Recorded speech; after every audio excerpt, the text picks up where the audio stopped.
The cameras were already rolling when Barron Trump stepped onto the soundstage, his tall frame casting a long, deliberate shadow across the glossy black floor. The applause was polite, curated, almost clinical, just like everything else in the studio that night. A light mist of powder dusted his cheekbones under the glow of the production lights, but his eyes remained sharp, unreadable. Across from him sat Jonathan Blake, the host known for digging where others glanced, pressing where others yielded. With a steel-colored suit and an eyebrow perpetually raised, he leaned forward as if sensing blood in the water. "Welcome to the Blake Hour, Barron. I appreciate you being here," Jonathan said with a rehearsed warmth, then gestured toward the chair across from him. "Thank you, Mr. Blake. It's good to be here," Barron replied as he sat down, his tone respectful but not submissive. The host gave a short nod, flipping the top card in his hand like a man organizing ammunition. "Let's start with what everyone's thinking. You once said in an interview clip, 'My father is a great man.' That's a powerful statement, especially considering the world's divided view of him." "What did you mean by that?" Jonathan asked, eyes locked on Barron's. Barron didn't flinch. "I meant exactly what I said. I grew up watching a man who didn't just make decisions for power or for applause, but because he believed in something. He believed in protecting what he loved, even if it cost him everything," Barron explained. Jonathan chuckled softly, almost dismissively. "Protecting what he loved? That's an interesting interpretation. Would you say that includes the countless people who felt alienated by his words, his policies?" Jonathan asked, his tone slicing into the space between them.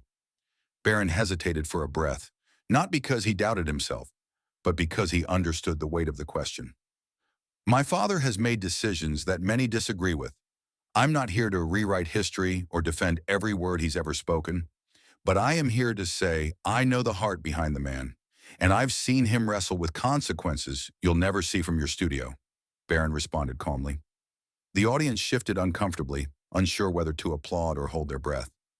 Jonathan leaned back slightly, studying Barron as if he were a case study rather than a guest.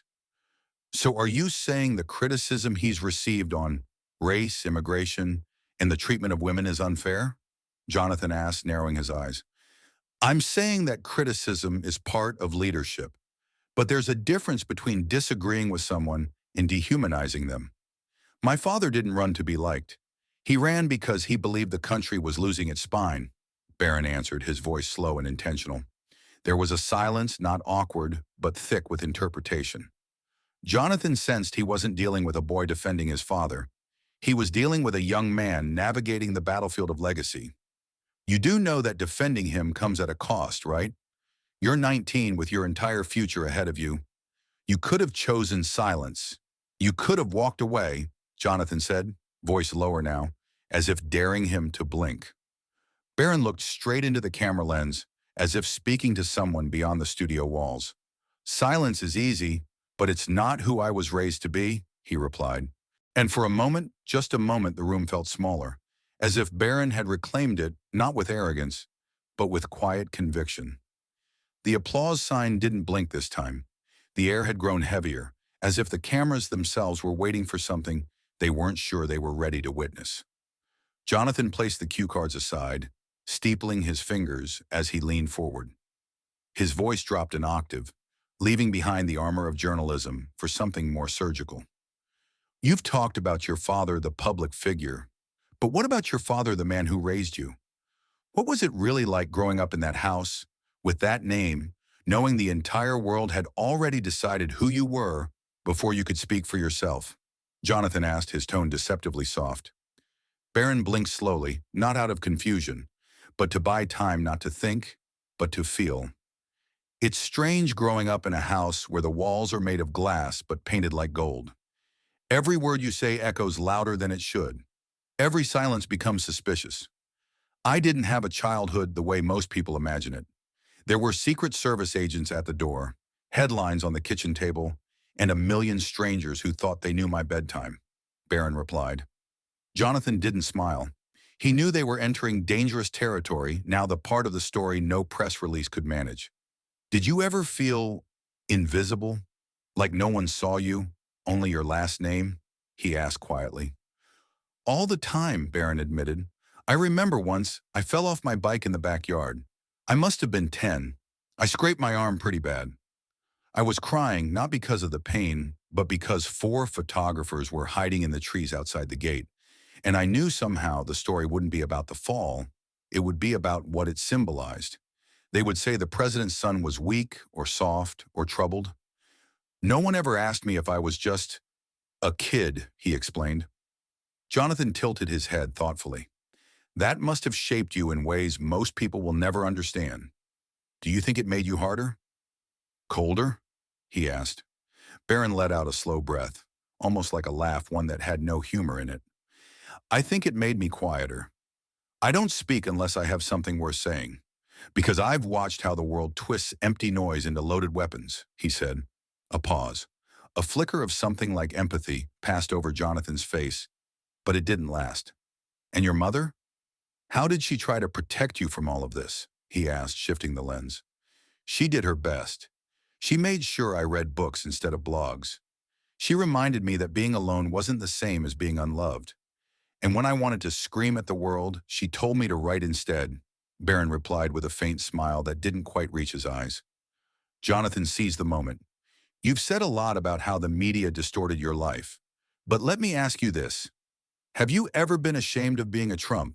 He asked, his voice sharp again, the blade unsheathed. The question landed like a crack of thunder. Barron didn't blink.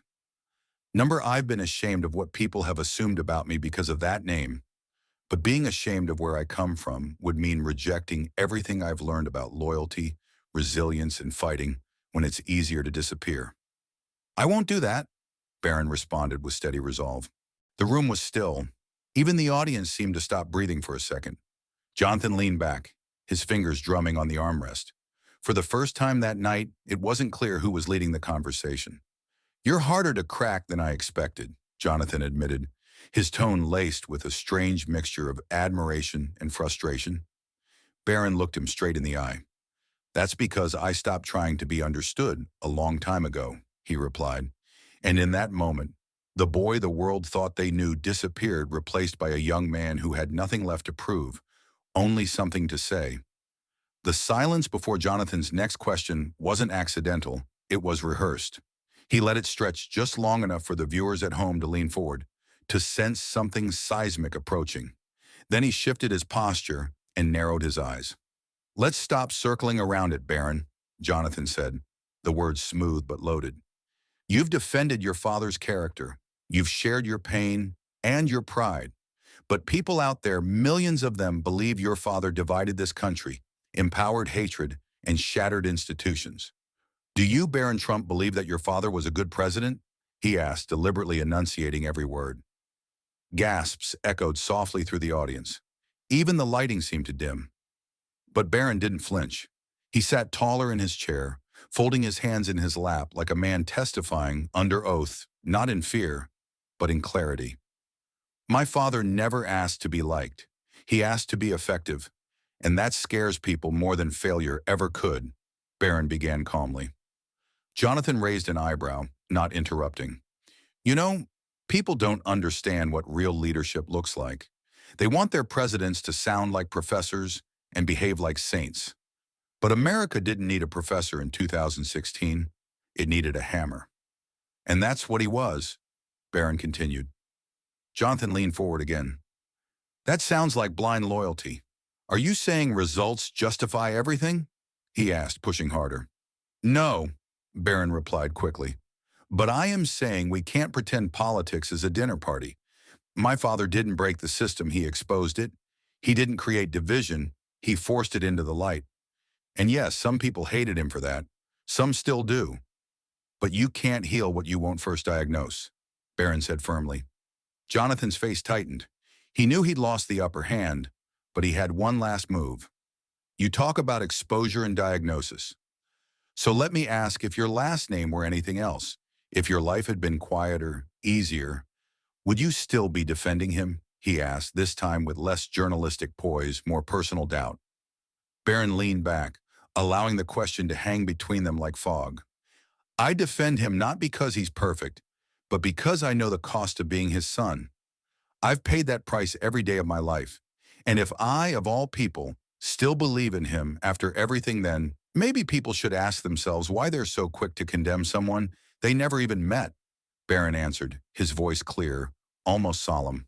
A beat of silence. Then two. Then the audience, once frozen in uncertainty, burst into hesitant, scattered applause. Not orchestrated, not polite, just human. Jonathan looked down at his notes, realizing none of them mattered anymore. He had tried to corner a boy, but had encountered a man instead. Barron glanced around the room, his expression unreadable. Then he adjusted his cuff and looked right into the camera, not for his father, not for the viewers, but for himself. As the studio lights faded and the broadcast cut to credits, Barron remained seated for a moment longer. Not because he had more to say, but because he finally felt the weight of having said it.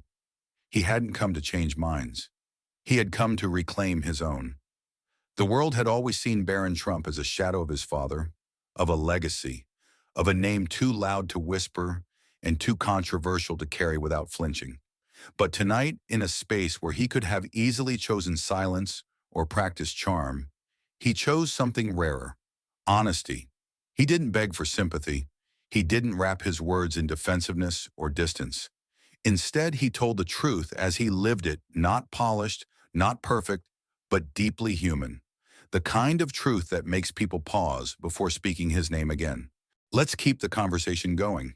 Subscribe, share, and drop your thoughts below. Your perspective is valuable and might inspire others.